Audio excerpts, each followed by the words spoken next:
This is Revathi. Welcome back to writer Revathi channel. Villain episode number 227. Yashwant నుండి వచ్చిన phone call. Sanju తను pregnant అని యశ్వంత్కి చెప్తుందా? తెలియాలి అంటే కథలోకి వెళ్లాల్సిందే. కథలోకి వెళ్ళబోయే ముందు దయచేసి ఒక లైక్, హ్యాపీ ఇచ్చి వీడియోని సపోర్ట్ చేయండి. సంజు కడుపులో పడిన బిడ్డ గురించి ఆలోచనలో ఉండగా అదే సమయాన యశ్వంత్ ఆఫీసులో కూర్చుని ఉన్నాడు. ఆదిత్య లోపలికొచ్చి, ఏంటన్నయ్య నన్ను రమ్మన్నావు అని అడిగాడు. కూర్చో ఆదిత్య అంటూ చైర్ చూపించాడు. ఆదిత్య కూర్చొని, చెప్పన్నయ్య నాతో ఏం మాట్లాడాలి అని అడిగాడు. శోభన ముహూర్తం పెడుతుంటే అడ్డు చెప్పావంట, ఎందుకు అని అడిగాడు. స్వాతి నేను లైఫ్ని స్టార్ట్ చేయటానికి కొంత టైం తీసుకోవాలనుకుంటున్నాను అన్నయ్య. ఎన్ని రోజులు కోపద్వేషాలతో దూరంగా ఉన్నాము. ఇప్పుడు మేము దగ్గరగా ఉన్నా మా మనసులు కొంచెం దూరంగానే ఉన్నాయి. అందుకే కాస్త టైం తీసుకోవాలి అనుకుంటున్నాను అన్నాడు ఆదిత్య. చూడు ఆదిత్య, స్వాతి బిహేవియర్ నీకు కోపం తెప్పిస్తుందని నాకు అర్థమవుతుంది. బట్ స్వాతి నా మీద ఎంత పంతం చూపిస్తుందో వాళ్ళ అక్క మీద అంత ప్రేమ చూపిస్తున్నట్టు లెక్క. సో సంజుని ప్రేమించే వారి మీద నాకు ఎలాంటి ద్వేషము ఉండదు. అందుకే నా గురించి ఆలోచిస్తూ స్వాతిని దూరం పెట్టకు అని అన్నాడు. ఆదిత్య ఆ నిర్ణయం యాక్సెప్ట్ చేయలేనట్టుగా మౌనంగా ఉండిపోయాడు. సరే, ఇంకొక విషయం ఏంటి అంటే, ఇక నువ్వు వేరే ఆఫీస్లో జాబ్ చేయాల్సిన అవసరం లేదు. రేపటి నుండి మన ఆఫీస్కే వచ్చేసాయి అన్నాడు. నేను అదే అనుకుంటున్నాను అన్నయ్య. నా మనసులో ఉన్నది నువ్వు చెప్పావు అన్నాడు ఆదిత్య నవ్వుతూ. స్వాతి వాళ్ళ పుట్టింటికి వెళ్ళిందంట కదా, మరి అక్కడి నుండి ఇంటికి చేరుకుందంటనా అని అడిగాడు. కాసేపట్లో బయలుదేరుతానని ఫోన్ చేసింది అన్నయ్య. నేను ఇంటికి వెళ్ళేసరికి స్వాతి ఉండొచ్చు అన్నాడు. ఇక్కడ స్వాతి వెళ్ళడానికి రెడీ అవుతూ, ఇక్కడికి వచ్చి అక్క మనసుని మార్చాలి అనుకున్నాను, కానీ అక్క ప్రెగ్నెంట్ కావడం నా ఆలోచనల్ని తలక్రిందులు చేసింది అని అనుకుంటూనే రెడీ అవుతుంది. సంజన కూడా ఆ ఆలోచనలో కూర్చొని ఉండగా స్వాతి అక్కడికి వచ్చి, ఆదిత్య ఇంటికి వస్తాడేమో, ఇక నేను వెళ్ళొస్తానక్క అని అంది. కానీ నేను ప్రెగ్నెంట్ అనే విషయం అప్పుడే ఎవరికి చెప్పకు స్వాతి అంది సంజు. ఏమో అక్క, ఈ సమస్య నుండి ఎలా బయటపడతావో నీకే తెలియాలి. నేనెవరికి చెప్పను అని చెప్పి స్వాతి బయలుదేరింది. సరే అన్నయ్య, రేపటి నుండి ఆఫీస్కి వస్తాను. ఇక నేను బయలుదేరుతాను అని ఆదిత్య చెప్పి వెళ్ళిపోగానే యశ్వంత్ ఫోన్ తీసి సంజు ఫోటోలు చూస్తూ, నిన్ను వదిలి ఉండలేకపోతున్నాను రాక్షసి. నిన్ను ఎలా ఇంటికి రప్పించాలో తెలియడం లేదు. నీతో మాట్లాడాలనిపిస్తుంది అని అనుకొని తనకు ఫోన్ చేస్తుంటాడు. ఆలోచనలో మునిగి ఉన్న సంజు రింగ్ సౌండ్ విని స్క్రీన్ చూడకుండానే ఫోన్ లిఫ్ట్ చేసి, హలో అని అంది. ఏం చేస్తున్నావు బంగారం అని మమకారంగా అడిగాడు యశ్వంత్. యశ్వంత్ గొంతు వినగానే కంగారు పడిపోయింది. అప్రమత్తంగా చెయ్యి పొట్ట మీదకి వెళ్ళిపోయింది. హలో సంజు, ఫోన్లో మాట్లాడినంత మాత్రాన నాకు పడిపోవులే, కాస్త మాట్లాడు అన్నాడు యశ్వంత్. ఏం మాట్లాడాలి అని అడిగింది నిదానించి. కోపంగా మాట్లాడే సంజు అలా నిదానించి మాట్లాడడం ఆశ్చర్యపోతూ, ఏమైంది సంజు, ఏంటి ఏదో డల్గా అనిపిస్తున్నావు? నీ మాటల్లో హుషారు లేదేంటి? అసలు ఏమైంది నీకు? ఆరోగ్యం బాగుందా అని కంగారుగా అడిగాడు. సంజు తడబడుతూ, నా ఆరోగ్యానికి ఏమైంది, బాగానే ఉన్నాను అని అంది. మరేంటి వాయిస్ అలా ఉంది అని అడిగాడు. నీకు అలా అనిపిస్తుంటే దానికి నేనేమీ చేయలేను అని. అదే మనమిద్దరం టైం బాగుండి మంచిగా ఉండి ఉంటే ఈ విషయాన్ని నీకు సంతోషంగా చెప్పేద్దాను యశ్వంత్ అని మనసులో అనుకొని కంటతడి పెడుతుంటుంది. మన ఇంటికి రావచ్చు కదా సంజు. నిజంగా నిన్ను చాలా మిస్ అవుతున్నానురా అన్నాడు యశ్వంత్ బాధపడుతూ. నా మనసుకు తగిలిన గాయాన్ని మాన్పిస్తావా? మాన్పించేటట్టయితే చెప్పు, వస్తాను అంది సంజు. మొండిదానివి, ఎంత చెప్పినా వినిపించుకోవు. నా బాధ నీకు అర్థం కావడం లేదు అన్నాడు. విని మౌనంగా ఉంటుంది. నిన్ను మనింటికి తీసుకురావడానికి ఆ దేవుడు నాకు ఏదో ఒక దారి కల్పిస్తే బాగుండు అన్నాడు యశ్వంత్. అది వినగానే భయపడిపోయింది. అదే భయంతో పొట్ట మీద చేయి పెట్టుకుని ఉండిపోయింది. చెప్పు సంజు, ఎలా అయితే నువ్వు మన ఇంటికొస్తావు అని అడిగాడు. నన్ను విసిగించక యశ్వంత్, ఇక ఉంటాను అని చెప్పి ఫోన్ పెట్టేసి కన్నీళ్లు పెడుతూ ఉంది.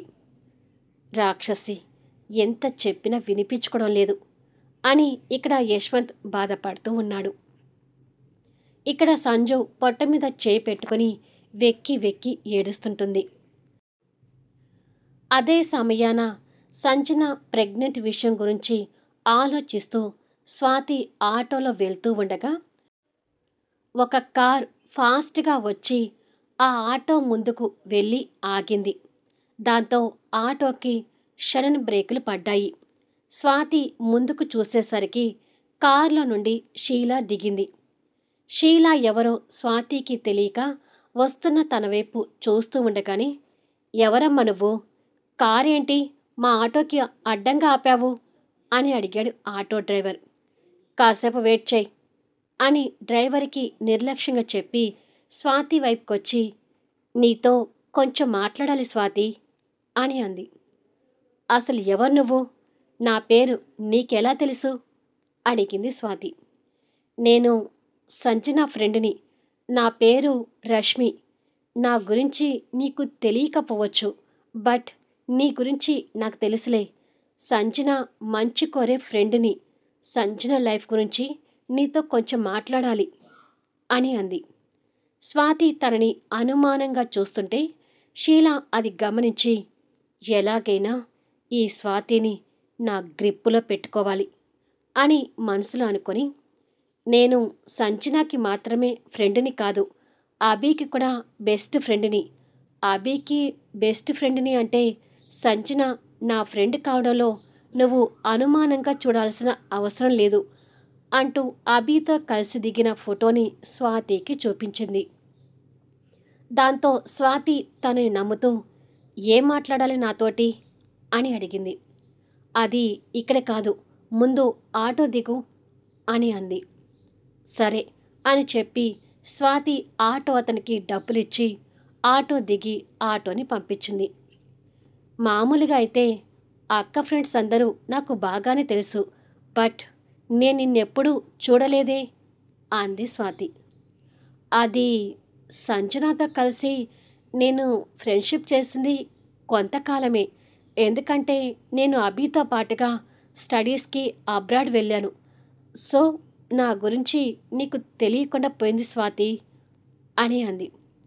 అవునా, సరే, ఇప్పుడు నువ్వు నాతో ఏం మాట్లాడాలో ముందు అది చెప్పు అంది స్వాతి. సంజనాతో కలిసి నువ్వు హాస్పిటల్కి వచ్చావు కదా, మీ ఇద్దరిని నేను హాస్పిటల్లో చూశాను. సంజన ప్రెగ్నెంట్ అని మీరు మాట్లాడుకునేటప్పుడు నాకు తెలిసింది అని అంది. ఓ, మీరు విన్నారా అని అంది స్వాతి. అవును, సంజన లైఫ్ నాశనం అయింది అని నాకు అభి చెప్పే వరకు తెలియలేదు. అంటే సంజన నేను ఫ్రెండ్స్ కావచ్చు, బట్ మరీ పర్సనల్ విషయాలు డిస్కషన్ చేసుకునే అంత ఫ్రెండ్షిప్ లేదని చెప్పాలి స్వాతి అని అంది. అంటే ఈ మధ్యలో నువ్వు ఎప్పుడూ మా అక్కని కలవలేదా అని అడిగింది స్వాతి. కలవలేదు. నిజానికి సంజన లైఫ్ అలా అయ్యేసరికి బాధతో కలవలేదు స్వాతి. నేను వెళ్ళి తనని కదిలించి ఇంకాస్త తన్ని బాధ పెట్టడం ఇష్టం లేక తనని కలవలేకపోయాను అంటూ బాధ నటిస్తుంది. సరే, మరి ఇప్పుడు దేని గురించి నాతో మాట్లాడాలనుకుంటున్నావు అని అడిగింది. మీ అక్కకు వెంటనే అబార్షన్ చేయించాలి అని కసిగా పలికింది. ఆ పదాలకి స్వాతి కంగారు పడుతూ ఏంటి అని అడిగింది. ఇంతకుముందు కసిగా చెప్పిన షీల కాస్త నార్మల్ అయిపోయి ఫేక్ స్మైల్ నటిస్తూ, అంటే స్వాతి, నేను సంజన మేలు కోరి చెప్తున్నాను. యశ్వంత్ మీ అక్కని ఎలా మోసం చేశాడు అనేది నేను నీకు వేరే చెప్పాల్సిన అవసరం లేదు. అలాంటి వాడి బిడ్డని మీ అక్క మోయడమేంటి? ఆ బిడ్డకి తను తల్లి కావడమేంటి? ఒకవేళ సంజన ప్రసవించి యశ్వంత్ బిడ్డకి తల్లి అయితే ఇక జీవితాంతం యశ్వంత్కి సరెండర్ అయ్యే తను ఉండాల్సి వస్తుంది. తన జీవితం నాశనం చేసిన మనిషితోనే సంజన లైఫ్ లాంగ్ ఉండటం ఏంటి స్వాతి అని అంది. యశ్వంత్ అంటే గిట్టని స్వాతికి షీలా చెప్తున్న మాటలు రుచికరంగా అనిపిస్తుంటాయి.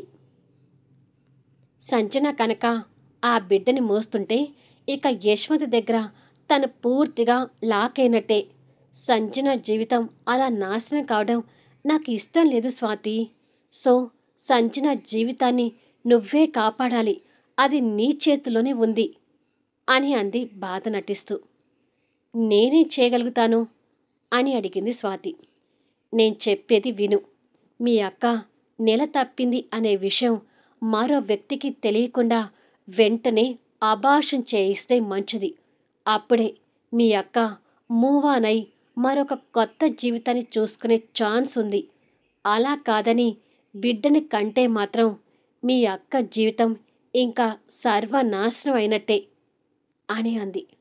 ఆ మాటలకు స్వాతి కంగారు పడుతూ, ఆ యశ్వంత్ మా అక్క జీవితంతో ఆడుకోవటం నేను కూడా భరించలేకపోతున్నాను. కానీ అక్కకి అబార్షన్ అంటేనే కంగారుగా ఉంది అని అంది. మీ అక్క జీవితం బాగుండాలి అంటే నువ్వే సరైన నిర్ణయం తీసుకోవాలి స్వాతి. మీ అక్క జీవితం బాగుండాలి అనుకుంటే తనకి ఎలాగైనా అబార్షన్ చేయించు. లేదంటే మాత్రం మీ అక్క జీవితాన్ని చూసి నువ్వు కూడా జీవితాంతం బాధపడాల్సి వస్తుంది. పొరపాటున మీ అక్క నెల తప్పిందనే విషయం యశ్వంత్కి తెలిస్తే మాత్రం ఇక చచ్చినా మీ అక్కకు అబార్షన్ జరగనివ్వడు. ఆ బిడ్డ కోసమైనా వచ్చి తన కాళ్ళ దగ్గర పడి ఉంటుంది అనుకుంటాడు. సో అందుకనే చెప్తున్నాను, ఈ విషయం బయటికి రాకముందే జాగ్రత్త పడు. మీ అక్క జీవితాన్ని కాపాడు అని అంది. తన మాటల ప్రభావంతో స్వాతి ఆలోచనలో పడుతూ, తను చెప్పేది కూడా నిజమే. అక్క జీవితం బాగుండాలి అంటే అక్క బేబీని క్యారీ చేయకూడదు అని మనసులో అనుకుంది స్వాతి. అలా షీల స్వాతి బ్రెయిన్ని మారుస్తూ మాట్లాడుతుంటే, సరే రేపే ఇంటికి వెళ్ళి మా అక్కని కలిసి ఈ అబార్షన్ గురించి మాట్లాడతాను అని అంది స్వాతి. హమ్మయ్యా, ఈ స్వాతి నా దారిలోకి వచ్చింది అని మనసులో అనుకొని, ఏమైనా త్వరగా నిర్ణయం తీసుకో స్వాతి. నాకు తెలిసి రేపే సంజనకి అబార్షన్ చేయిస్తే కరెక్టేమో అంది షీల. కానీ అక్కని ఎలా ఒప్పించాలో తెలియడం లేదు అంది. మీ అక్కకి ఆ యశ్వంత్ మీద కోపం తగ్గిందా అని అడిగింది. లేదు, యశ్వంత్ మీద బాగా కోపంగా ఉంది. తను ప్రెగ్నెంట్ అని తెలిసి ఫుల్ కన్ఫ్యూజన్లో ఉంది అని అంది. అయితే మీ అక్కకు అబార్షన్ చేయించాల్సింది ఇలాంటి టైంలోని. మీ అక్కకి ఏదో ఒకటి నచ్చ చెప్పి అబార్షన్ చేయిస్తే నువ్వు మీ అక్క జీవితాన్ని బాగు చేసినట్టే. నువ్వు లేట్ చేసే కొద్దీ మీ అక్కకి ఆ యశ్వంత్ మీద కోపం తగ్గి బిడ్డ మీద మమకారం కలిగితే మీ అక్క జీవితం ఇక నాశనం అయిపోయినట్టే అని కన్నింగా చెప్తుంటుంది. అలా షీల స్వాతి మనసు పూర్తిగా మార్చేయడంతో, నిజమే, నువ్వంటున్నది కరెక్టే. ఏదో ఒక రకంగా అక్కకి అబార్షన్ చేయిస్తాను. కానీ నువ్వు కూడా రావచ్చు కదా. నువ్వు నేను కలిసి అక్కతో మాట్లాడొచ్చు కదా అంది స్వాతి. ఆ మాటలకి షీల కంగారు పడుతూ, అమ్మో, నేనొస్తే సంజనాకి గిల్టీగా ఉంటుంది. అనవసరంగా బాధలో ఉన్న మీ అక్కని ఇంకా బాధ పెట్టడం ఎందుకు? అసలు నేనొచ్చి కలిసి ఇలా మాట్లాడినట్టుగా కూడా ఎవ్వరికీ తెలియనివ్వకు అంటూ స్వాతితో తెలివి ప్రదర్శిస్తూ మాట్లాడుతుంటుంది. కాసేపటికి స్వాతి ఇంటికి చేరుకొని షీలా మాటలు గుర్తు తెచ్చుకుంటూ ఉండగా ఆదిత్య కూడా లోపలికొచ్చి, మళ్ళీ దేని గురించి అంతగా నీ మెదడుని చించుతున్నావు? ఈసారి మా అన్నని ఏ రకంగా బాధ పెట్టాలని నీ మెదడుకి పని చెప్తున్నావా అని అడిగాడు. మళ్ళీ నెక్స్ట్ వీడియోలో కలుద్దాం. షీలా మాటలతో స్వాతి ఇప్పుడు ఏ నిర్ణయం తీసుకోబోతుంది? సంజు అబార్షన్కి ఒప్పుకుంటుందా? యశ్వంత్ తన బిడ్డను కాపాడుకోగలుగుతాడా? కథ నచ్చితే దయచేసి లైక్ చేయండి, హైప్ ఇవ్వండి, మీ అమూల్యమైన కామెంట్స్ అందచేయండి. Thank you for listening.